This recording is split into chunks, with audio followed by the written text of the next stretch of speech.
तो दोस्तों, मैं गोविंद शर्मा आपका स्वागत करता हूं अपने YouTube चैनल रोशन सा स्टडी पॉइंट में। तो बच्चों, जिसमें आज हम बात करने वाले हैं वो बात करने वाले हैं अपना एक और सैम्पल पेपर। इससे पहले मैंने आपको एक सैम्पल पेपर करा दिया है। इसके अलावा मैंने आपको short and long answer question कराए हैं। जो इसका थंबनेल बना हुआ है वो मोस्ट इंपॉर्टेंट क्वेश्चंस के नाम से है। आज ही मैंने आपको MCQs भी करा दिए हैं, वो सभी वीडियोस हमारे चैनल पर ही उपलब्ध हैं। तो long and short answer questions भी करा दिए हैं, MCQs भी करा दिए हैं और सभी चैप्टर्स की प्लेलिस्ट बनी हुई है एनिमेशन तरीके से, बहुत ही बेहतरीन तरीके से आपको कराई हुई है। और एक सैम्पल पेपर भी मैंने आपको करा दिया है। आज जो हम दूसरा सैम्पल पेपर अपना करने वाले हैं, तो उन सभी वीडियोज़ को आप देखिए। और जो आपका सोशोलॉजी का पेपर है उसमें बहुत ही बेहतरीन करके आप आइए।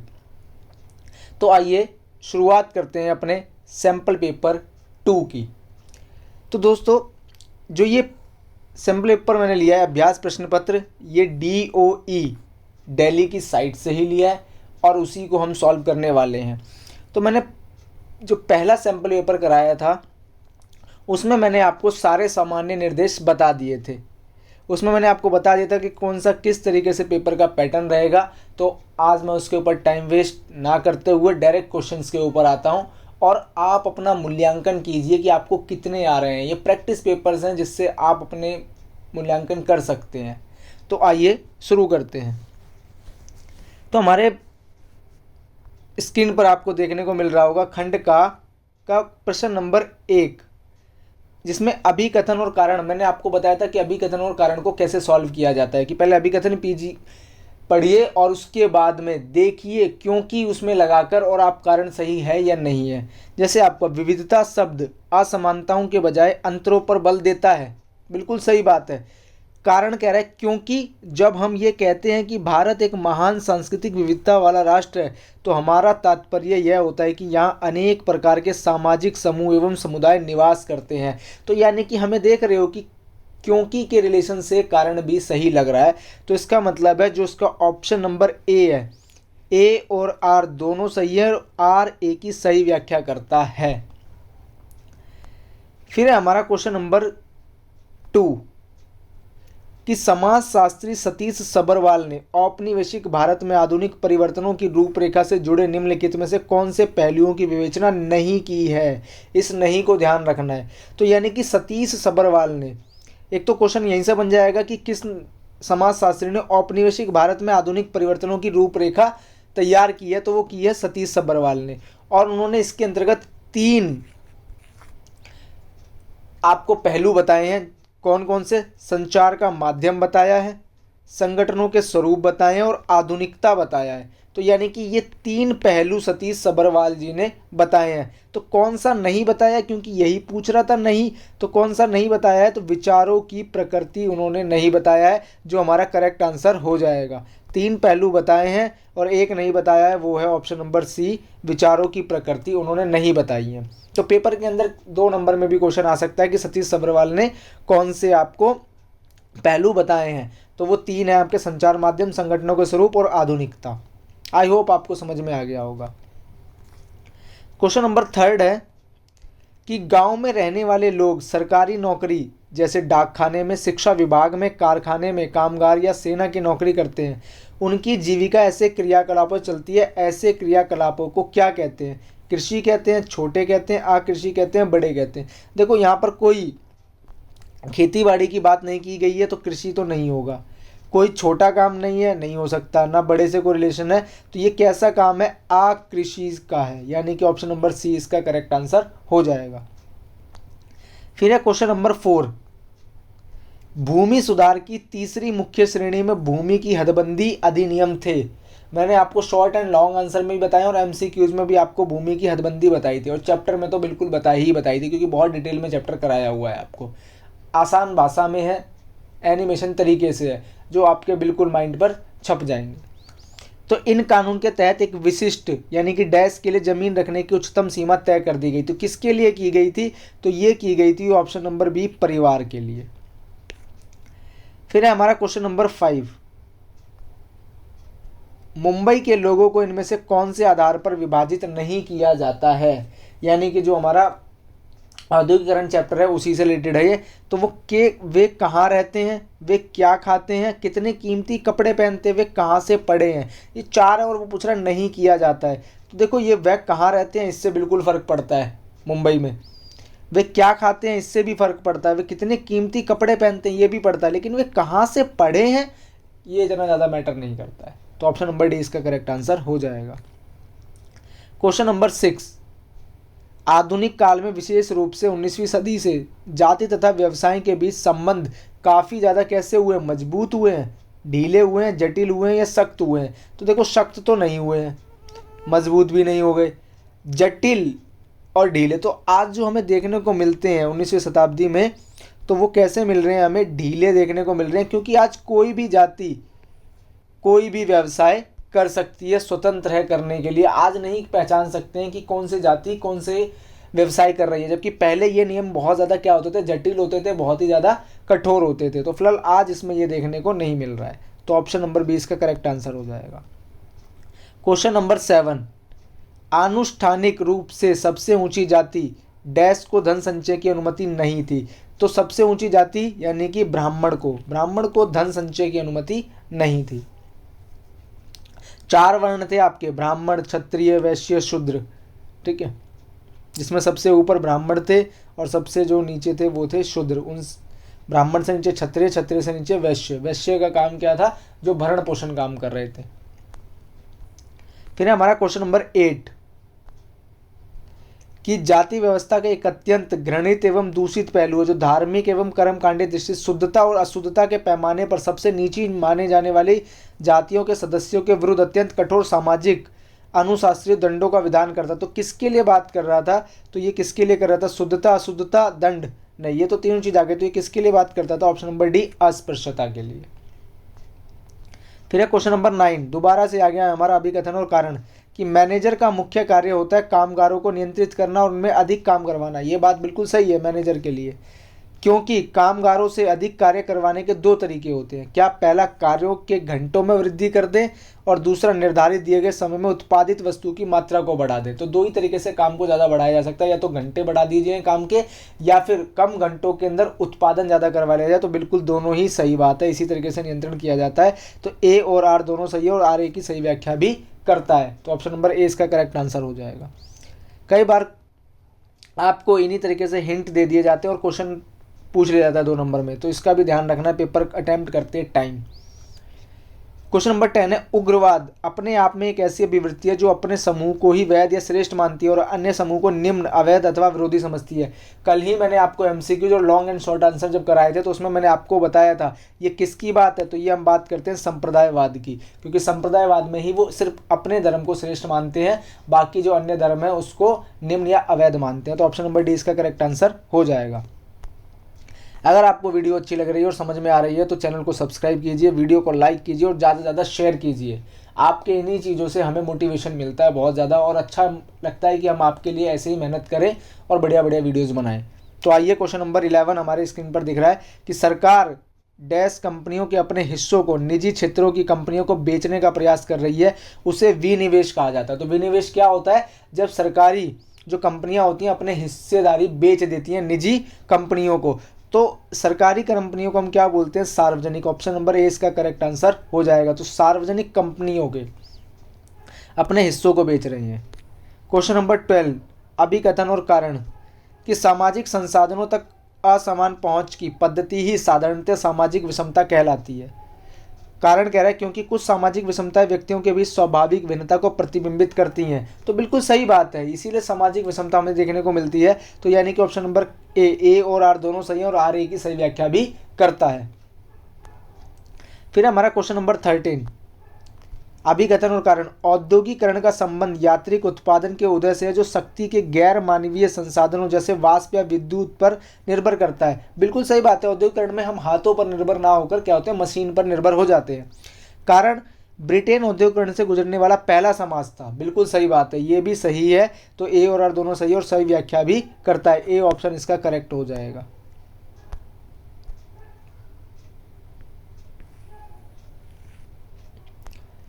क्या क्वेश्चन नंबर 14 है, मार्क्स और महात्मा गांधी दोनों ने डैश को रोजगार के लिए खतरा माना। तो चाहे कार्ल मार्क्स रहे हो और चाहे महात्मा गांधी रहे हो, दोनों ने ही रोजगार के लिए खतरा माना था। वो किसको माना था? नगरीकरण को, आधुनिकीकरण को, समाजीकरण को या मशीनीकरण को? तो दोनों ही मशीनीकरण को रोजगार के लिए खतरा मानते थे, क्योंकि उनको लगता था इससे क्या होगा, हाथों से जो कार्य किया जा रहा है वो कम हो जाएगा, और कम होगा तो इससे कहीं ना कहीं बेरोजगारी बढ़ जाएगी मशीनों के आने से। तो वो दोनों ही, कार्ल मार्क्स और महात्मा गांधी, मशीनीकरण को रोजगार के लिए खतरा मानते थे। फिर हमारा क्वेश्चन नंबर 15 कि कार्य दिवस का 8 घंटे से अधिक का ना होना, पुरुषों तथा महिलाओं को समान कार्य के लिए समान मजदूरी दिया जाना, मजदूरों की सामाजिक सुरक्षा तथा पेंशन के अधिकार एवं अन्य भविष्य अधिकार किसके द्वारा प्रदान किए गए? क्या सामाजिक विचारों के जरिए, सामाजिक व्यवहारों के जरिए, सामाजिक आंदोलन के जरिए, सामाजिक गतिविधियों के जरिए? तो किसके जरिए आया है? तो ये बहुत ज़्यादा जो हमारे लिए सामाजिक आंदोलन देखने को मिले उसके जरिए आया है। तो ऑप्शन नंबर 3 इसका करेक्ट आंसर हो जाएगा। ठीक है ना, तो आपको समझ में आ रहा है। क्वेश्चन नंबर 16 कि सामाजिक आंदोलन में एक लंबे समय तक डैश सामूहिक गतिविधि की आवश्यकता होती है। तो सामूहिक आंदोलन के अंदर लंबे समय तक हमें क्या चाहिए होती है? एक निरंतरता चाहिए होती है। तो ऑप्शन नंबर सी इसका करेक्ट आंसर हो जाएगा। तो बच्चों, इस तरीके से हमने अपना खंड का जो 1 मार्क्स के थे वो कंप्लीट कर लिए। और मैं आपको फिर एक बार बता दूं कि हमने इसी चैनल पर short and long answer question भी कर लिए हैं, उनको भी देखिए, और MCQs वो भी कर लिए हैं, और एक सैम्पल पेपर मैंने आपको कराया था वो भी आप देख लीजिए। आज मैं दूसरा सैम्पल पेपर आपको करा रहा हूँ, इससे आपकी प्रैक्टिस और भी ज़्यादा बेहतर हो जाएगी। अब आता है हमारा खंड खा, जो 2 नंबर के लिए होता है, और इसकी जो लिमिटेशन होती है वो 30 वर्ड्स की होती है। तो कह रहे हैं अनुच्छेद को पढ़िए तथा दिए गए प्रश्न का उत्तर दीजिए। तो देखिए, मैं अनुच्छेद नहीं पढ़ रहा हूँ, मैं डायरेक्ट आपको आंसर बताता हुआ चल रहा हूँ। ठीक है, तो आप भी डायरेक्ट ही करोगे तो ज़्यादा अच्छा रहेगा। सांप्रदायिकता से आप क्या समझते हैं? तो सांप्रदायिकता क्या होता है कि मैंने आपको कल भी बताया था कि सांप्रदायिकता जो एक अर्थ होता है वो होता है धार्मिक पहचान पर आधारित आक्रामक उग्रवाद, जिसमें क्या होता है कि ये सिर्फ और सिर्फ अपने धर्म को श्रेष्ठ मानते हैं और जो अन्य धर्म होते हैं उनको निम्न व अवैध माना जाता है। और ये क्या होता है? एक आक्रामक राजनीतिक विचारधारा होता है जो धर्म से जुड़ी होती है। 4th पॉइंट इसके अंदर क्या होता है कि सांप्रदायिकता राजनीति से सरोकार रखती है लेकिन धर्म से नहीं रखती है। तो इस तरीके से मैंने आपको 4 पॉइंट आपको बता दिए हैं, और इस तरीके से आप करके आ सकते हैं। फिर हमारा इसी में और करके दे रखा है कि धर्मनिरपेक्षता से आप क्या समझते हैं? तो देखो, धर्मनिरपेक्षता की बात करते हैं तो उसमें क्या हो जाता है कि जब राज्य का अपना कोई भी एक ऑफिशियल धर्म नहीं होता, इसमें सभी धर्मों का क्या किया जाता है? सम्मान किया जाता है। किसी भी एक धर्म को ज़्यादा वैल्यू नहीं दी जाती है, सभी धर्मों को समान रूप से वैल्यू दी जाती है। तो उसी को हम क्या बोलते हैं? धर्मनिरपेक्षतावाद बोला जाता है कि हर एक फेस्टिवल जो भी आते हैं उसी के हिसाब से छुट्टियां निर्धारित की जाती है। ये नहीं कह सकते कि हम सिर्फ एक विशेष धर्म होता है इसलिए हम इसमें छुट्टी देंगे और बाकी अन्य धर्मों को हम छुट्टी नहीं देंगे, तो ऐसा नहीं होता। तो धर्मनिरपेक्षता इस तरीके से होता है, चाहे कोई भी हो, हिंदू हो, मुस्लिम हो, सिख हो, ईसाई हो, सभी धर्मों को यहाँ पर क्या दिया जाता है? समान सद्भाव दिया जाता है। आई होप आपको समझ में आ गया होगा। फिर हमारा क्वेश्चन नंबर 18, संविदा खेती से किस प्रकार किसान बाजार की ओर से अस्वस्थ रहता है? तो संविदा खेती होती क्या है? इसके अंतर्गत जो किसान होते हैं और जो कॉन्ट्रैक्टर होते हैं उनके बीच में पहले से ही समझौता हो जाता है। समझौता हो जाता है तो जिसकी वजह से क्या होता है कि उनको, जो किसान है, उनको अग्रिम राशि दे दी जाती है, जिससे वो क्या कर सकते हैं? अच्छे बीज, फसल के लिए जितनी भी HYV जो बीज होते हैं उसकी ज़रूरत होती है वो हो जाते हैं, कीटनाशक लेकर आ जाते हैं। तो वो इससे क्या होता है कि अच्छी अच्छी फसल जो होती है वो उगा पाते हैं, जैसे अंगूर की है, ठीक है ना, फल की है, तो इस तरीके से वो कर लेते हैं। तो अब उनको बाजार की ओर से आश्वस्त होता है क्योंकि उन्हें नहीं बेचना पड़ता जाके, उन्हें सिर्फ उस कॉन्ट्रैक्टर को बना जो उस खेती कर रहे हैं वो उनको देनी है और कॉन्ट्रैक्टर आगे जाकर वो बाजार के अंदर सेल करेगा। तो इस तरीके से वो बाजार की ओर क्या हो जाते हैं? आश्वस्त रह जाते हैं। लेकिन कई बार इसके साइड इफेक्ट भी देखने को मिल जाते हैं, नुकसान भी मिल जाते हैं, क्योंकि जो किसान होते हैं वो अपनी मनचाही फसल नहीं उगा पाते हैं, उनको वही फसल उगानी पड़ती है जो कॉन्ट्रैक्टर उनसे कहता है। तो मैंने इसके आपको फ़ायदे और नुकसान दोनों बता दिए। फिर हमारा क्वेश्चन नंबर 19। क्वेश्चन नंबर 19 कह रहा है कि ब्रेमन ने घुमक्कड़ मजदूर के विषय में क्या बताया। एक तो आपसे 1 नंबर का यहीं से पूछ लेगा, घुमक्कड़ मजदूर के बारे में किस समाजशास्त्री ने बात करी है, तो वो किसने करी है, ब्रेमन ने की है। तो 1 नंबर का तो यहीं से हो जाता है। देखो एमसीक्यू जो मैंने आपको कराए हैं तो वो जरूरी नहीं है कि सारे एमसीक्यूज वहीं से हो जाए, मैंने जो एक्सप्लेनेशन दिया वो है, और मैं जो इन सैम्पल पेपर के माध्यम से बताता चल रहा हूँ 1-1 नंबर के कहाँ से बनेंगे, तो यहाँ से भी चीज़ें हो जाएंगी। तो जो ब्रेमन ने घुमक्कड़ मजदूर के विषय में जो बात करी है वो यही कर रहे हैं कि जो प्रवासी मजदूर की जो बढ़ोतरी होती है वो कहीं ना कहीं किससे जुड़ी होती है, कृषि के व्यापारीकरण से जुड़ी होती है। इसके अंतर्गत होता क्या है कि जो मजदूर होते हैं, भूस्वामी होते हैं, उनके बीच जो संरक्षण का जो पारस्परिक जो बंधन होता है, यानी कि जो एक उनके साथ में रिलेशन होता है, वो क्या हो जाता है, बहुत ही ज़्यादा टूट जाता है। अब वो टूट जाता है जिसकी वजह से क्या हो जाता है, जो मौसमी पलायन होता है वो क्या हो जाता है, बढ़ जाता है। अब मौसमी पलायन होता है तो जिसकी वजह से क्या होता है कि जो व्यवसाय की ओर जो किसान होते हैं या फिर जो असमानताएं देखने को मिलती हैं उसकी तरफ क्या होता है कि उनको, मजदूरों को जो होता है वो पलायन करना पड़ता है। अब पलायन करना पड़ा, इसी को जॉन ब्रेमन ने क्या बोला है, घुमक्कड़ मजदूर बोला है, यानी कि फुट लूज लेबर बोला है। तो इसका दूसरा नाम क्या है हमारे पास में, तो इसी को हम क्या बोलते हैं, फुट लूज लेबर बोलते हैं। जॉन ब्रेमन ने इन्हीं को बोला है। अब इसकी वजह से वो और क्या बताते हैं, जॉन ब्रेमन बताते हैं कि इससे मजदूरों का शोषण जो होता है वो आसानी से किया जाता है, क्योंकि जो मजदूरों को बड़े पैमाने पर क्या होता है, संचार से, ग्रामीण समाज से जो दोनों ही भेजने वाले लोग होते हैं वो क्या करते हैं, बहुत ही ज़्यादा इसके ऊपर प्रभाव पड़ जाता है, जिससे इनका शोषण बहुत ज़्यादा बढ़ जाता है। इसके अंतर्गत महिलाएं भी काम करने के लिए दूसरे शहरों की तरफ पलायन करती हैं। तो इसको बोलते हैं घुमक्कड़ मजदूर। फिर हमारा क्वेश्चन नंबर 20, अन्य पिछड़ी जातियां किन्हें कहा जाता है। तो अन्य पिछड़े जातियां किसे कहा जाता है, तो ये कहा जाता है हमें लिए ओबीसीज को। तो अन्य पिछड़ी जातियां ओबीसीज को कहा जाता है, यानी कि जिसको अन्य पिछड़ा वर्ग। तो ये होता क्या था कि ये ऐसी वर्ग थे, ऐसी जातियां थी जो ना ही उच्च पायदान पर आ पा रही थी और ना ही इतनी निम्न थी। इसी वजह से इनको क्या रखा गया, अन्य पिछड़ा वर्ग में रखा गया। और इसी वजह से क्या हुआ था, काका कालेलकर की जो अध्यक्षता थी, सबसे पहले पिछड़ा वर्ग आयोग बनाया गया था। सबसे पहले पिछड़ा वर्ग आयोग बनाया गया था 1953 में, उसने अपनी रिपोर्ट दे दी थी सरकार को। और 1979 में दूसरा पिछड़ा वर्ग आया जिसको मंडल आयोग बोलते हैं, बीपी मंडल जिसके अध्यक्ष थे। तो अब इसमें हुआ क्या कि जितने भी जो अन्य पिछड़े वर्ग थे उनके बीच में बहुत ज़्यादा विषमता देखने को मिली।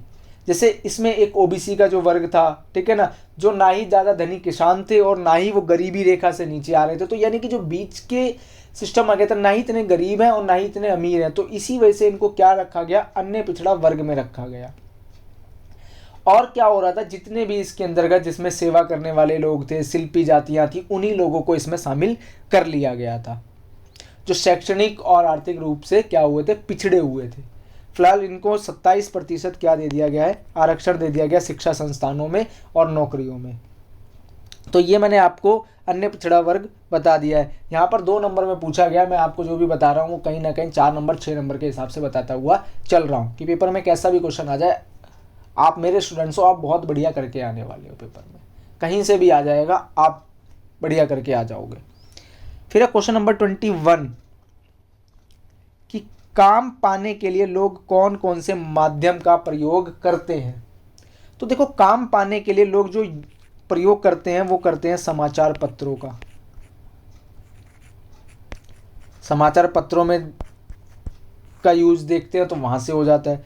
और क्या होता है दूसरा, विज्ञापन। भाई अलग अलग जगह पर क्या देखने को मिलते हैं, एडवर्टीजमेंट देखने को मिलते हैं, उनसे हो गया। और किससे होता है, निजी संपर्क से होता है। यानी कि जो भी अपने आसपास के लोग होते हैं उनसे बोल दिया जाता है। तीसरा निजी संपर्क हो, हाँ भाई कोई काम हो तो यार बताना, अपने जो भी होते हैं निजी संपर्क उनसे हो गया। चौथा क्या हो सकता है, ठेकेदारी व्यवस्था। ठेकेदार होते हैं तो उनसे बोल दिया जाता है, तो वो क्या करते हैं, ठेकेदार अपने गांव में जाते हैं और वहां से लेबर्स को लेकर आ जाते हैं। तो इस तरीके से ये हो गया। और कैसे कह सकते हैं, पत्रिकाओं के माध्यम से।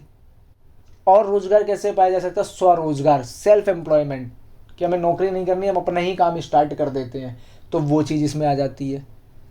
5 हो गए। छठा और हो सकता है बदली कामगार, की एक कामगार जाता है तो उसकी जगह पर दूसरा कामगार आ जाता है, तो उससे ही पता चल जाता है। तो ये क्या होते हैं, बदली कामगार। तो मैंने आपको 6 तरीके आपको बता दिए किस तरीके से कौन कौन से माध्यम से प्रयोग किए जाते हैं। तो समाचार पत्रों से, विज्ञापन से, निजी संपर्क से, ठेकेदारी से, ठीक है, स्वरोजगार के माध्यम से, बदली कामगार के माध्यम से। तो इस तरीके से आपके काम पाने के ये तरीके होते हैं। फिर है हमारा क्वेश्चन नंबर 22।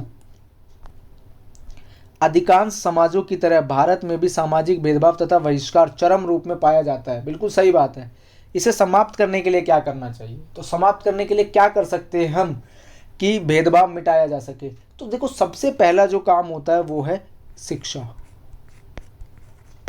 सभी को शिक्षित कर दीजिए तो कहीं ना कहीं सामाजिक भेदभाव और जो बहिष्कार है वो अपने आप ही मिटता चला जाएगा।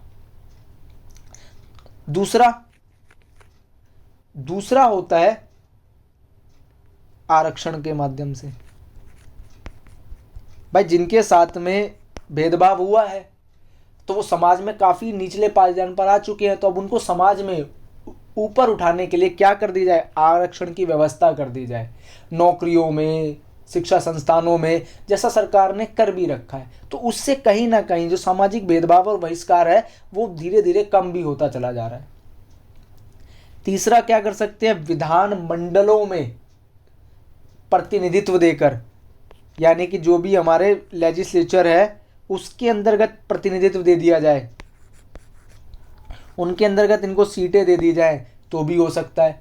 जैसे लोकसभा के अंतर्गत सीटें दे दी जाए, राज्यसभा के अंदर दे दी जाए, जो भी विधानसभा के चुनाव होते हैं उसमें प्रतिनिधित्व के लिए कर दी जाए। इसलिए कई बार आप देखते हो कि सीट्स जो होती है वो भी आरक्षित होती हैं, तो इस तरीके से भी दिया जा सकता है। और जो सबसे मेन है वो होता है हमारा चौथा, जिसको बोलते हैं कठोर कानून बनाकर।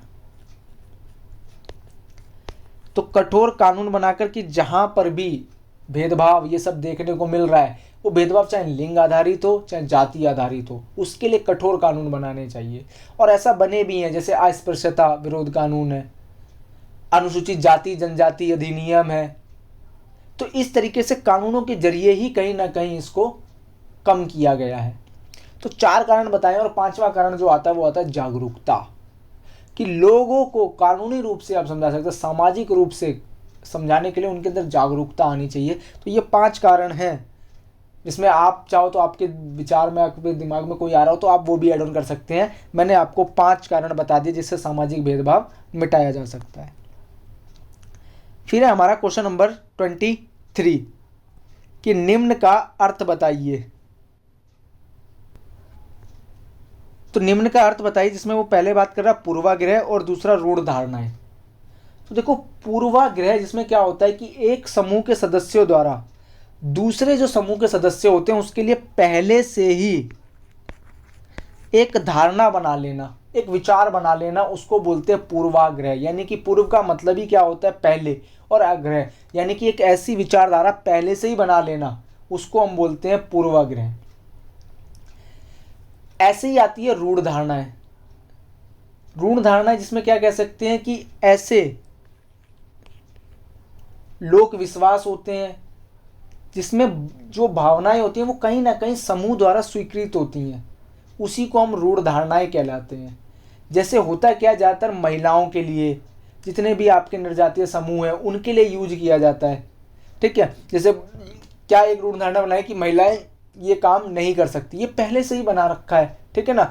और पूर्वाग्रह भी बना लिए जाते हैं, ठीक है ना, कि कहीं ना कहीं जो महिलाएं होती हैं वो कमज़ोर होती हैं, ये रूढ़ धारणाएं बना ली, महिलाएं ये काम नहीं कर सकती हैं, महिलाएं शारीरिक रूप से कमज़ोर होती हैं, ये क्या सब बना रखे हैं। तो कहीं ना कहीं रूढ़ धारणाएं बना रखी हैं, पूर्वाग्रह बना रखे हैं। तो यही क्या कर लिए जाते हैं, जो पूर्व कल्पित विचार होते हैं उसको हम पूर्वाग्रह बोलते हैं। और ऐसी माना जिसको कहीं ना कहीं सहमति मिल जाती है, समूह द्वारा स्वीकृत होते हैं, उसको हम रूढ़ धारणाएं बोलते हैं। तो आई होप आपको समझ में आ गया होगा। फिर है हमारा नेक्स्ट क्वेश्चन 24 कि महिला आंदोलन का नवीनीकरण हुआ से क्या अर्थ है। तो जो महिलाकरण का हमें नवीनीकरण देखने को मिलता है, तो उसकी शुरुआत जो होती है वो होती है 1970 से। 1970 के दशक में भारत के अंतर्गत क्या होता है, महिला आंदोलन का नवीनीकरण हमें देखने को मिलता है। अब हुआ क्या कि महिला आंदोलन स्वायत्त थे, जितने भी राजनीतिक दल थे उनसे अब क्या हो गए थे, ये बिल्कुल स्वतंत्र थे। अब इस पर राजनीतिक दल कोई भी ज़्यादा नहीं आ रहे थे। अब ये महिला आंदोलन महिलाओं के लिए बात करने लग गए थे और अपने लिए राजनीतिक सरोकार से इन्होंने अपने आप को पीछे कर लिया था। इन्होंने किसकी बात करी, तो महिलाओं के प्रति जितनी भी हिंसा हो रही थी उसके खिलाफ इन्होंने आवाज़ उठाई। जो भी कह सकते हो कि महिलाओं के अधिकार थी उनके लिए बात करी गई। जैसे क्या होता था कि पहले स्कूलों में सिर्फ और सिर्फ बच्चे के पिता का नाम पूछा जाता था, अब इन्होंने क्या बात करी कि माता और पिता दोनों का नाम होना चाहिए। इसलिए आप लोग देखते होंगे अपने स्कूल में जब भी आप कोई भी फॉर्म भरते हैं या फिर जो भी आपका एडमिशन फॉर्म हो गया, चाहे प्रार्थना पत्र हो गया, उन सब के अंतर्गत आपसे पिता का नाम और माता का नाम दोनों नाम पूछे जाते हैं। बट पहले ऐसा नहीं था। ये सब कैसे हो पाया, तो महिला आंदोलन की वजह से ही हो पाया। जितने भी आपके यौन उत्पीड़न जो केसेज आए थे, तो महिला आंदोलन की वजह से उन पर आवाज़ उठाई गई और तब जाकर सजा का प्रावधान किया गया। जो दहेज प्रथा क्या, ये कुप्रथा है, ठीक है। तो दहेज जो प्रथा है उसकी वजह से कितनी ज़्यादा महिलाओं को जात की सेनी पड़ रही थी, आत्महत्याएं देखने को मिल रही थी। तो इन सभी के खिलाफ जो महिला आंदोलन था उसमें आवाज़ उठाई गई और आज कहीं ना कहीं इन सब के ऊपर सजा का प्रावधान है। तो ऐसे ही महिला आंदोलन का क्या हुआ, हमें नवीनीकरण देखने को मिला और बहुत सारे एसोसिएशन भी बने। जैसे वीमेंस इंडिया एसोसिएशन 1971 में बना, ऑल इंडिया वीमेंस कॉन्फ्रेंस 1926 में बना। यहाँ से भी आपसे क्वेश्चन पूछे जा सकते हैं। फिर है इसी के अंतर्गत समसामयिक काल में दलित आंदोलन ने जनमंडल में निर्विवाद रूप से कैसे स्थान प्राप्त कर लिया, यानी कि बात कर रहा है दलित आंदोलन की। तो देखो दलित आंदोलन, एक तो दलित का पहले आपसे मतलब ही पता, दलित का मतलब ही होता है पैरों से कुचला हुआ। आपसे एक नंबर में यहाँ पर भी पूछ लेगा दलित का शाब्दिक अर्थ क्या होता है, पैरों से कुचला हुआ।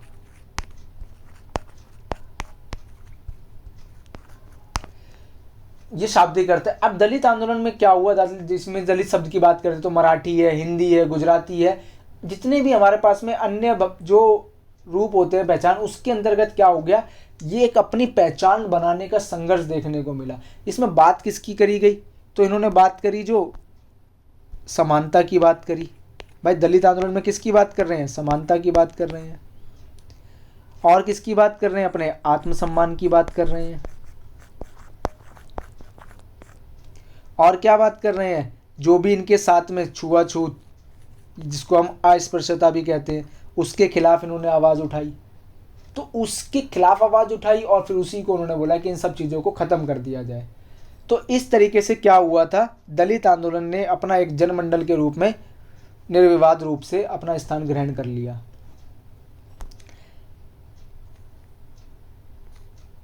फिर एटक पूछा गया है, ठीक है ना। एटक किस प्रकार का संगठन है, तो एक सामाजिक संगठन है, ठीक है ना, जिसने अपनी बातों को बहुत ज़्यादा आगे बढ़ाने का काम किया है। जितने भी सामाजिक बुराइयां हैं उन चीज़ों को आगे बढ़ाने का काम किया है। फिर हमारा खंड गा,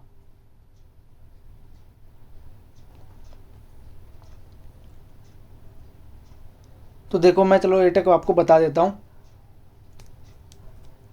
तो एटक जो था वो क्या हुआ कि 1920 में, चलो डिटेल में बता ही देता हूँ। 1920 में क्या हुआ, इसकी स्थापना हुई। फुल फॉर्म पूछ ली जाती है, तो ए से ऑल आई इंडिया, यानी कि all India trade union Congress. तो इस तरीके से ये इसकी फुल फॉर्म है AITUC, एटक। इसकी स्थापना कब होती है? 1920 में होती है। इसके क्या पूछा, कोई भी दो बिंदु पूछे थे, ठीक है ना, जिसमें इन्होंने क्या बात करी थी, जो कार्य की घंटे की अवधि थी उसको घटाकर 10 घंटे करवा दिया था। यानी कि पहले बहुत ज़्यादा होती थी, ठीक है ना, 14-14 घंटे 16-16 घंटे काम करा लिया जाता था, लेकिन फिर बाद में क्या होगा, इसको 10 घंटे करा दिया गया। फिलहाल आज कितने हैं? 8 घंटे है इसकी कार्य अवधि, ठीक है। इसी वजह से क्या हुआ, जितने भी मजदूर संघ अधिनियम थे उन चीज़ों को पारित करवाया गया, जिससे जो मजदूर होते थे वो हड़ताल ये सब क्या कर सकते थे। अब पंजीकरण इन्होंने उसके लिए करवा दिया। जितनी भी ट्रेड यूनियन बनी वो फिर उसके बाद में बननी स्टार्ट हो गई। तो ये थे इसके लिए, जो इसमें से मेन पूछ जाती है वो आपसे फुल फॉर्म पूछी जाती है। तो इस तरीके से हमारा जो खंड खा था वो कंप्लीट होता है। अब बात करते हैं हम अपने खंड गा की, जिसमें आपको क्वेश्चन नंबर आपको 26 स्क्रीन पर देखने को मिल रहा है कि माल्थस के जनसंख्या वृद्धि के सिद्धांत की विवेचना कीजिए। माल्थस के जनसंख्या वृद्धि के सिद्धांत की विवेचना। तो देखो, थॉमस रॉबर्ट माल्थस इनका पूरा नाम, जिन्होंने जनसंख्या वृद्धि का सिद्धांत दिया। अगर इनसे टाइम पीरियड पूछा जाए तो वो क्या था, 1776 से लेकर आपका 1834 तक, ये तब तक इन्होंने बात करी। तो इन्होंने जो जनसंख्या वृद्धि का सिद्धांत दिया, इन्होंने क्या बताया, जो जनसंख्या है वो कैसे बढ़ती है, ज्यामितिक रूप से बढ़ती है। कैसे बढ़ती है? ज्यामितीय रूप से बढ़ती है, अनुपात से बढ़ती है, जिसको कह सकते हैं जैसे क्या, 2, 4, 4 का डबल 8, 8 का डबल 16, 16 का 32। तो यानी क्या हो रहा है, ये बढ़ती है ज्यामितिक अनुपात से बढ़ती है। और इन्होंने क्या बताया, जो एक दूसरा बताया इन्होंने, कृषि उत्पादन में वृद्धि। तो एक उन्होंने क्या बताया कि जो जनसंख्या है वो ज्यामितिक रूप से बढ़ती है, और जो कृषि उत्पादन होता है उसमें वो गणितीय रूप से होती है। गणितीय यानी कि समांतर रूप से बढ़ती है, जैसे 2, 4, 6, 8, यानी कि समांतर रूप से बढ़ रही है, 2-2 को गैप से बढ़ रही है। देखो, दोनों को समझ लो बहुत अच्छे तरीके से। जनसंख्या वृद्धि में उन्होंने किसकी बात करी है, तो एक तो बताया जनसंख्या ज्यामितिक रूप से बढ़ती है, यानी कि इसमें क्या होता है, वो हर चीज़ का डबल होता है, जैसे 2 का 4, 4 का 8, 8 का 16, 32, 64, इस तरीके से बढ़ती है। दूसरा उन्होंने क्या बताया कि जो कृषि उत्पादन में वृद्धि होती है वो गणितीय रूप से होती है, यानी कि समांतर रूप से होती है। तो गैप होता है वो सेम रहता है, 2, 4, 6, 8, 10। तो इन सब में क्या हो रहा है, गैप जो है वो 2-2 का है। तो इस तरीके से उन्होंने बताया है। और इसी वजह से उन्होंने क्या बताया कि जनसंख्या और खाद्य सामग्री में असंतुलन पैदा हो जाता है, ठीक है। तो ये था माल्थस के जनसंख्या वृद्धि का सिद्धांत। फिर है क्वेश्चन नंबर 27 कि जाति व्यवस्था एक कठोर व्यवस्था है। इस पर क्या करनी है आपको, टिप्पणी करें। देखो, दोनों के आंसर में कोई भी ज़्यादा डिफरेंस नहीं है। तो समकालीन दौर में जाति व्यवस्था में होते अत्यंत महत्वपूर्ण परिवर्तनों की चर्चा कीजिए। तो ठीक है, तो क्या हो रहा है, जाति व्यवस्था एक कठोर व्यवस्था है। मैं पहले एक बार को ये समझा रहा हूँ, उसके बाद में ये आसानी से समझ में आ जाएगा। तो जाति व्यवस्था एक कठोर व्यवस्था है, कैसे? क्योंकि जाति क्या होती है, जन्म से निर्धारित होती है। भाई, इंसान जब पैदा होता है तुरंत अपने साथ में जातियाँ लेकर आता है। जाति के अंतर्गत विवाह संबंधी कठोर नियम होते हैं कि अपनी ही जाति में आप क्या करोगे, विवाह कर सकते हो, अन्य जाति में आप विवाह नहीं कर सकते हो। अभी हम इस वाले क्वेश्चन की बात करें, जाति व्यवस्था कठोर। इसके अलावा जाति खान पान के नियम, रहने के नियम, उठना बैठना, ये सब निर्धारित करती है। किसके साथ खाना है, किसके साथ में नहीं खाना है, किसके साथ में मिल बांट कर खाना है, किसके साथ में मिल बांट कर नहीं खाया जा सकता है। ये सभी कहीं ना कहीं चीज़ें जाति निर्धारित करती है। जाति एक क्या होती है, खंडात्मक संगठन होते हैं। बहुत ही ज़्यादा किसमें खंड देखने को मिलते हैं, क्योंकि जातियाँ हैं, जातियों के अंदर हमें उपजातियाँ देखने को मिलती हैं, उपजातियों में भी जातियाँ देखने को मिलती हैं। तो ये क्या है, खंडात्मक व्यवस्था है। यहाँ तक कि जाति के अंतर्गत जो व्यवसाय होते हैं वो भी क्या होते हैं, वंशानुगत होते हैं, कि एक वंश के बाद में दूसरा, दूसरा उस तरीके से, यानी कि पूरी वंशावली चलती रहती है कि ये कार्य है तो पापा संभाला, पापा के बाद में बेटा संभालेगा, बेटे के बाद में उसके बेटे, इस तरीके से ये संभलते रहते हैं। तो ये जाति क्या है, कठोर व्यवस्था है। अगला इसी में पूछा गया है आपसे, जाति व्यवस्था में अत्यंत महत्वपूर्ण परिवर्तन क्या है। तो परिवर्तन ये देखने को मिल रहे हैं आज जो होता है वो विवाह संबंधी जो कठोर नियम है उसमें कहीं ना कहीं अब कमी देखने को मिल रही है, क्योंकि अब अंतरजातीय विवाह करने लग गए हैं। खान पान में अब निर्धारित नहीं हो पा रही कि किसके साथ में मिलकर बैठकर खाना है, किसके साथ में नहीं आना, ठीक है ना। कठोर नियम है लेकिन अब कहीं ना कहीं इसमें हमें कमी देखने को मिल रही है, ठीक है। व्यवसाय में कमी देखने को मिल रही है। आज ये नहीं कह सकते कि एक पर्टिकुलर जाति का बंदा है और वो सिर्फ वही काम करेगा, नहीं। आज वो अपने जो जाति के व्यवसाय थे उनको छोड़कर अपने स्किल्स के माध्यम से अन्य कार्यों को कर रहे हैं। तो यही हमें क्या देखने को मिलते हैं, परिवर्तन देखने को मिलते हैं। तो यानी कि जाति व्यवस्था जो कठोर व्यवस्था है उसी के विपरीत हमें से परिवर्तन हमें देखने को मिल रहे हैं। फिर है हमारा क्वेश्चन नंबर 28। तो क्वेश्चन नंबर 28 है, नए सामाजिक आंदोलन तथा पुराने सामाजिक आंदोलन के बीच अंतर स्पष्ट कीजिए। तो जब भी पेपर करोगे तो इसमें क्या करना है, आपको बीच में इस तरीके से लाइन लगानी है, यहाँ पर नया सामाजिक आंदोलन, यहाँ पर पुराना सामाजिक आंदोलन। एक सामाजिक आंदोलन आपको याद होना चाहिए, दूसरा उसके बाद में अपने आप ही हो जाएगा, विपरीत हो जाएगा। तो देखो मैं पहले आपको समझाता हूँ नया किसान आंदोलन। तो जो नया किसान आंदोलन था हमारा सामाजिक आंदोलन, उसके अंतर्गत क्या देखा गया, जितने भी नए सामाजिक आंदोलन आए, ठीक है, उसमें क्या हुआ, ये दल रहित थे। पहला पॉइंट क्या बन जाएगा, दल रहित, कोई इनका अपना दल नहीं था। अब इधर की साइड में आपको समझा रहा हूँ नए सामाजिक आंदोलन, और यहाँ पर है आपके पुराने सामाजिक आंदोलन। तो ये दल रहित थे, पुराने वाले दल सहित थे, कहीं ना कहीं पार्टी के साथ में आते थे। दूसरा जो नए सामाजिक आंदोलन थे ये क्षेत्रीय आधार पर क्या थे, संगठित थे, क्षेत्रीय आधार पर संगठित। और जो पुराने थे वो क्षेत्रीय आधार पर संगठित नहीं थे। जो नए सामाजिक आंदोलन आए वो राज्य विरोधी और नगर विरोधी थे, राज्य विरोधी और नगर विरोधी थे। लेकिन जो पुराने थे वो ना ही नगर विरोधी थे और ना ही वो राज्य विरोधी थे, वो शांति से होने में देखने को हमें मिलते थे।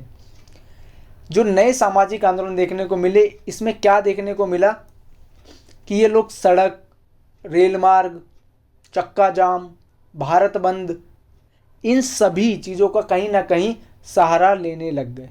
लेकिन पुराने जो सामाजिक आंदोलन थे उसमें शांतिपूर्वक बैठा करते थे, अपनी बात मनवाने के लिए वो ये तरीका अपनाते थे। लेकिन नए सामाजिक आंदोलन के अंदर हमें रेल बंद, सड़क बंद, भारत बंद, ये सभी कहीं ना कहीं हमें देखने को मिलते रहे हैं। और नए सामाजिक आंदोलन में क्या करा गया कि और भी अन्य मुद्दों को शामिल कर लिया गया, जैसे महिला मुद्दों को शामिल कर लिया गया, किसान मुद्दों को शामिल कर लिया गया, पारिस्थितिक मुद्दों को शामिल कर लिया गया, वर्ग आधारित जो आंदोलन थे उन सबको शामिल कर लिया गया। पुराने इन सब में क्या होता था, वो सिर्फ एक पर्टिकुलर चीज़ पर ही होते थे, जिस भी चीज़ के लिए आवाज़ उठे थे उसमें अन्य संगठन नहीं जुड़ पाते थे। तो इस तरीके से मैंने आपको नए और पुराने सामाजिक आंदोलन दोनों ही बता दिए हैं। फिर आता है हमारा क्वेश्चन नंबर 29 कि औद्योगिकरण कुछ स्थानों पर किस प्रकार जबरदस्त समानता लेकर आता है। तो देखो औद्योगिकरण कैसे एक समानता लेकर आ रहा है, तो सबसे पहले हमें औद्योगिकरण को ही समझना पड़ेगा। तो क्या हो रहा है कि औद्योगिकरण एक ऐसी विचारधारा होती है, या फिर कह सकते हैं हम एक ऐसी धारणा होती है जिसके अंतर्गत क्या होता है, मशीनों का भरपूर प्रयोग किया जाता है।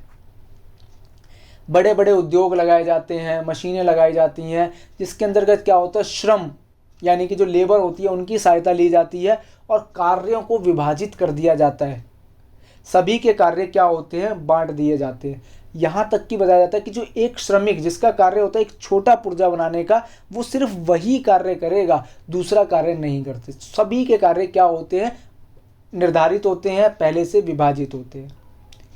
अब जो इसमें है कि कैसे ज़बरदस्त समानता लेकर आता है औद्योगिकरण, तो देखो समानता लेकर आता है वो कैसे कि जितने भी हमारे पास में औद्योगिकरण के पास में जितने भी हमें देखने को मिलते हैं, जैसे ट्रेन है, बस है, साइबर कैफे हैं,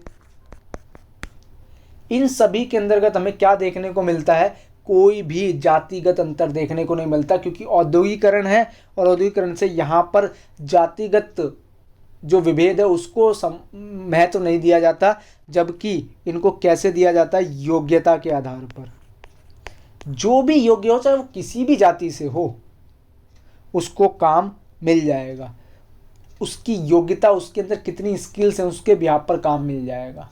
तो अपनी स्किल्स को जितना ज़्यादा आप अच्छा कर सकते हो, उस तरीके से यहाँ पर क्या होती है, समानता लाई जाती है। सभी के लिए जो काम के घंटे हैं वो एक समान होते हैं, निर्धारित होते हैं। ये नहीं कि किसी जाति को, हम उच्च जाति का है तो हम इसको ज़्यादा घंटे काम नहीं कराएंगे, निम्न जाति का इससे ज़्यादा काम कराया जाएगा, ठीक है ना। तो इसमें ये समानता देखने को मिली। दूसरा, वेतन में समानता देखने को मिली, ठीक है ना। ये तो है ही है, इसके अलावा वेतन में समानता देखने को मिली कि सभी का वेतन समान होगा। एक अच्छा पर्यावरण दिया गया जिसके अंतर्गत वर्किंग कल्चर जो है वो बहुत बढ़िया दे दिया गया। तो इस तरीके से औद्योगिकरण से क्या हुआ, ज़बरदस्त समानता देखने को मिलती है। जो ऊंच नीच है, जातिगत आधारित, लिंग आधारित, वो सब कम देखने को मिली। अब यहाँ पर क्या हुआ, लिंग आधारित, जाति आधारित भेदभाव देखने को नहीं मिलता। ये सभी क्या है, समान रूप से कार्य कर रहे हैं। फिर आता है हमारा क्वेश्चन नंबर 30। उसी से रिलेटेड है, आपको ये अनुच्छेद दे रखा है और उसमें पूछ रखा है औद्योगिक समाज की विशेषताएं बताइए। तो देखो, औद्योगिक समाज की विशेषताएं क्या हैं। तो औद्योगिक समाज है उसमें क्या हो रहा है, उसकी विशेषता वही है कि यहाँ पर जो जातिगत भेदभाव है वो कम हो गया है। और क्या हो गया है, दूसरा, सभी के साथ में समान बर्ताव किया जा रहा है, यानी कि समानता स्थापित कर दी गई है। तीसरा क्या हुआ, जो भी मैं आपको इससे पहले वाले क्वेश्चन में बता कर गया हूँ, लिंग आधारित जितने भी भेदभाव थे वो सब क्या कर दिए गए, दरकिनार कर दिए गए। जाति आधारित जितनी भी रूढ़ धारणाएं थी, जितनी भी जाति आधारित विभेदीकृत किया जाता था, उन सबको औद्योगिक समाज के अंतर्गत हटा दिया गया है। तो इसमें क्या देखा गया, तो इसमें योग्य व्यक्ति की तलाश की गई, ठीक है ना। तो जिसमें क्या हुआ कि जितने भी योग्य व्यक्ति थे, ठीक है ना, उन सब चीज़ों को हम इसमें देखा गया। जहाँ पर और क्या हो सकता है, जो पहले सिर्फ और सिर्फ कृषि आधारित कार्य करते थे, अब वो क्या हो गया, गैर कृषि आधारित कार्य करने लग गए। भाई पहले क्या होता था कि जो भी कृषि का कार्य कर रहे हैं गाँव में, ठीक है ना, तो वो वही काम करते हुए आते थे। आज ऐसा नहीं है। आज भले ही पिता ने कृषि का कार्य किया हो, लेकिन बेटा नहीं कर रहा है, वो आके शहरों के अंतर्गत अपने कार्य कर रहे हैं। कोई कंप्यूटर पे बैठ के कर रहा है, कोई टेली कम्युनिकेशन का काम कर रहा है। तो ये सब क्या हमें देखने को मिला, औद्योगिक समाज की विशेषताएं देखने को मिली। फिर हमारा क्वेश्चन नंबर 31।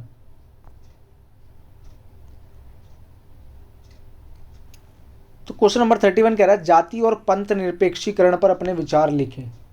तो देखो, वैसे तो ये बहुत इजी क्वेश्चन बन गया क्योंकि मैंने आपको जाति की विशेषताएं बता दी है।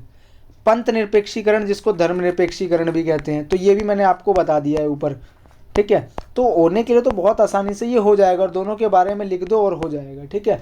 तो बाकी फिर भी मैं आपको बता देता हूँ। तो जाति और जो पंथ निरपेक्षीकरण है, ये क्या है, एक धनात्मक और अच्छे मूल्य की ओर क्या होता है, झुकाव देखने को मिलता है पंथ निरपेक्षीकरण में।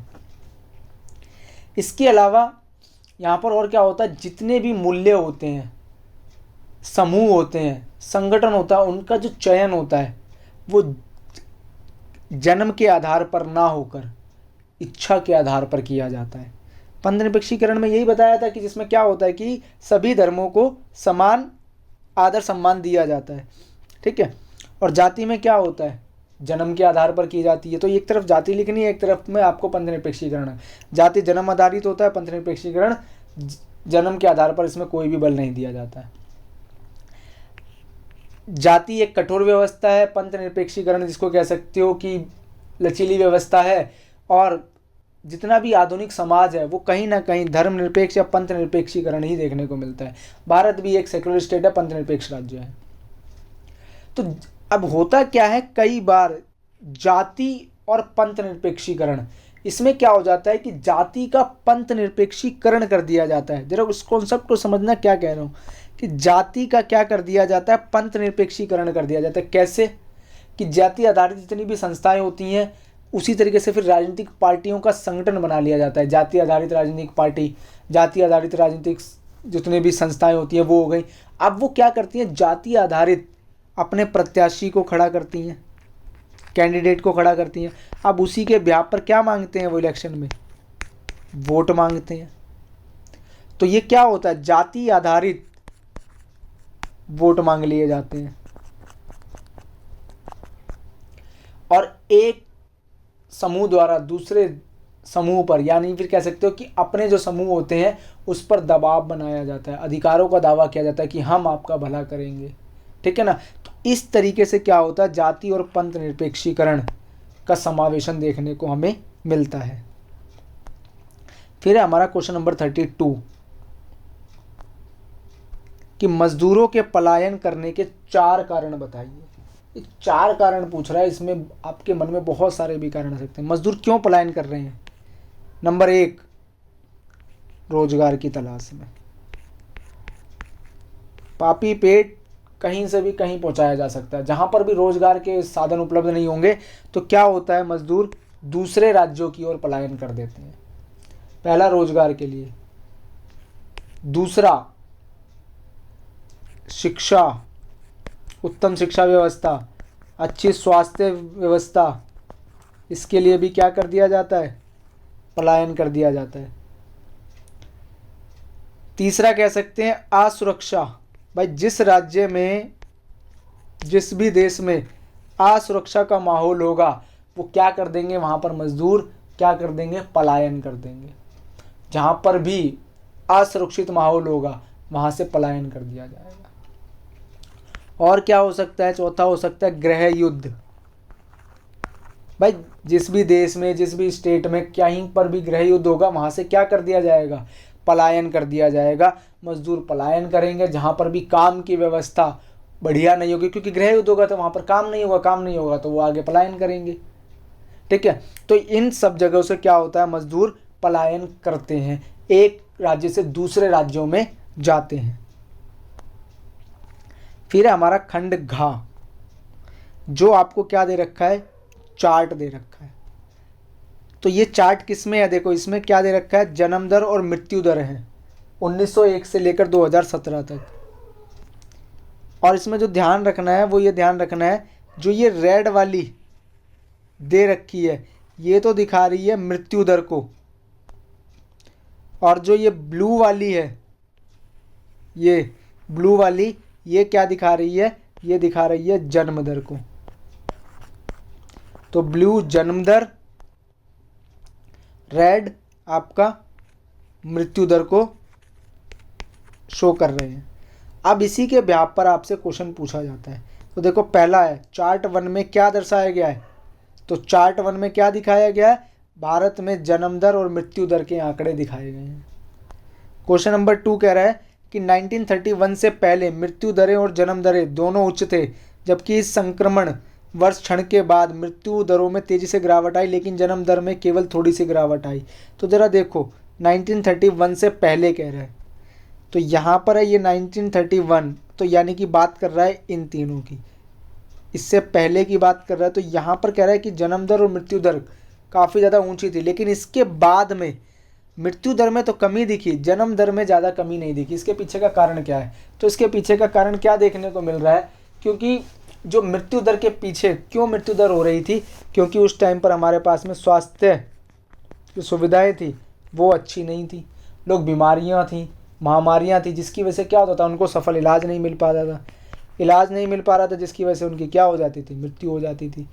लेकिन 1931 के बाद में क्या हुआ, स्वास्थ्य सुविधाओं को बहुत ज़्यादा अच्छा कर दिया गया, जिससे मृत्यु दर में तो कमी देखने को मिली और जो जन्म दर था उसमें ज़्यादा अंतर देखने को नहीं मिला।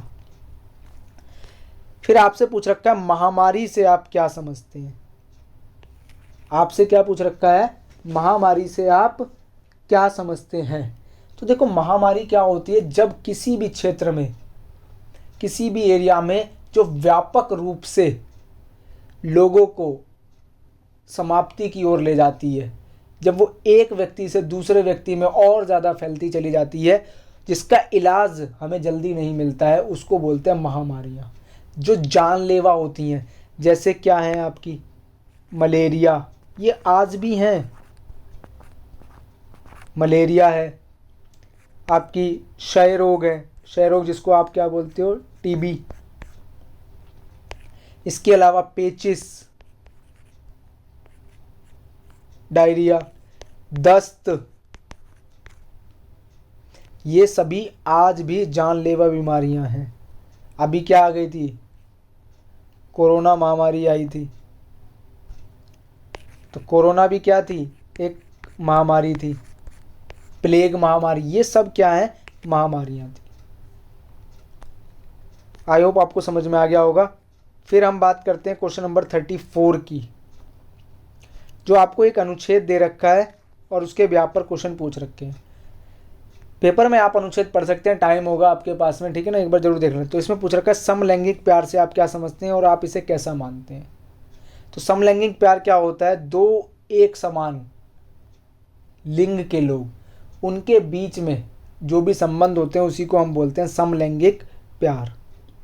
दो समान लिंग के लोग होते हैं, जैसे लड़का लड़का हो सकता है, लड़की लड़कियां हो सकती हैं, तो इसको बोलते हैं समलैंगिक प्यार।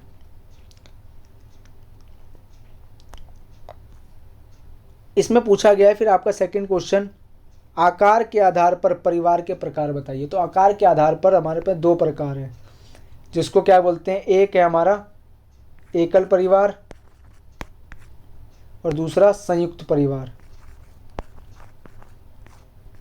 संयुक्त परिवार यानी कि एकल परिवार जिसमें क्या क्या होता है, माता पिता, बच्चे और दादा दादी। संयुक्त परिवार में क्या होता है, ज्वाइंट फैमिली जिसको बोलते हैं, जिसमें चाचा चाची, मामा मामी, मौसी, यानी कि और भी कहीं ना कहीं लोग आकर रहने लगते हैं, परिवार के ही सदस्य आकर रहने लगते हैं, नातेदार, उसको बोलते हैं संयुक्त परिवार, ज्वाइंट फैमिली। फिर आपसे थर्ड क्वेश्चन पूछा गया इसी में, पितृसत्तात्मक और मातृसत्तात्मक परिवार क्या होते हैं। तो पितृसत्तात्मक और मातृसत्तात्मक, पितृसत्तात्मक वो होते हैं परिवार जिसमें पिता की अथॉरिटी होती है, पिता का सत्ता चलती है, पिता के नाम पर वंश चलता है। मातृसत्तात्मक जिसमें क्या होता है, माता की सत्ता चलती है, यानी कि यहाँ पर जो भी फैसले होते हैं वो माता द्वारा लिए जाते हैं और इसमें पिता द्वारा लिए जाते हैं। इसको बोलते हैं पितृसत्तात्मक और मातृसत्तात्मक। और हमारा है फिर लास्ट क्वेश्चन, क्वेश्चन नंबर 35, कि नागरिक समाज से आप क्या समझते हैं या फिर नागरिक समाज क्या है और ये किस प्रकार से काम करते हैं।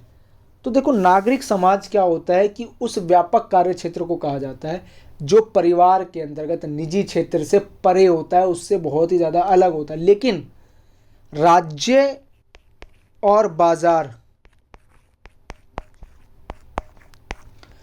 इन दोनों के क्षेत्रों से बाहर होता है। और जो नागरिक समाज होता है वो एक खुद की इच्छा से बनाया गया संगठन होता है, ठीक है, जिसके अंतर्गत क्या होता है कि जितने भी सक्रिय नागरिक होते हैं, जो समाज के अंतर्गत रहते हैं, सक्रिय नागरिक होते हैं, जो लोगों के अधिकारों की बात करते हैं। जैसे इसके अंदर क्या होता है, जितनी भी हमारी एनजीओ हैं, यानी कि गैर सरकारी संगठन है, पॉलिटिकल पार्टीज़ हैं, राजनीतिक दल हैं, मीडिया है, श्रमिक संघ है, मजदूर संघ है, महिला संघ है, ये सभी क्या करते हैं, लोगों के जितने भी अधिकार होते हैं उनके लिए आवाज़ उठाने का कार्य करते हैं। इसको बोलते हैं हम नागरिक समाज। अब है नागरिक समाज काम कैसे करते हैं या फिर क्या काम करते हैं। तो ये क्या करते हैं, जितनी भी जनजातियों की भूमि की लड़ाई होती है उसको करते हैं, पर्यावरण की सुरक्षा की बात करते हैं, महिलाओं के प्रति जो हिंसा हो रही है उसको मिटाने की बात करते हैं, जितने भी आपको प्राथमिक शिक्षा है उसमें प्राथमिक शिक्षा संबंधी सुधारों की बात करते हैं, दलितों के लिए बात करते हैं, मानव अधिकारों की बात करते हैं। तो यानी कि ये सब चीज़ें कहीं ना कहीं इसके अंतर्गत शामिल की जाती हैं। तो ये था हमारा सेकंड सैंपल पेपर। ये वाला मैंने आपको दूसरा सैंपल पेपर कराया, इससे पहले मैंने आपको एक सैंपल पेपर और कराया था और MCQs करा दिए गए हैं, long and short answer questions करा दिए गए हैं, उन सभी को देख लिया। उसमें long and short answer question, most important question के नाम से थंबनेल बना हुआ है। इसके अलावा सभी चैप्टर्स को एनिमेशन तरीके से करा दिया गया है, उनको देखिए और आपका जो पेपर है सोशोलॉजी का उसको बेहतर करके आइए, बहुत बढ़िया करके आइए। तो इस तरीके से मैंने आपकी जो तैयारी है उसको बहुत ही अच्छे तरीके से करवा दिया है। अब आपका जो कार्य है वो यही है कि ज़्यादा से ज़्यादा सैम्पल पेपर को सॉल्व करिए, ठीक है। तो आपके पास में चाहे जहाँ से भी मटेरियल मिले आपको वहाँ से उस चीज़ों को करिए और ज़्यादा ज़्यादा सॉल्व करिए, ठीक है ना। जितना आप ज़्यादा सॉल्व करोगे उतना ही ज़्यादा आपकी प्रैक्टिस होगी और पेपर में आप बहुत ही अच्छा करके आने वाले हो, ठीक है। तो वीडियो को ज़्यादा से ज़्यादा शेयर कीजिए, चैनल को सब्सक्राइब कीजिए और लाइक कीजिए। धन्यवाद।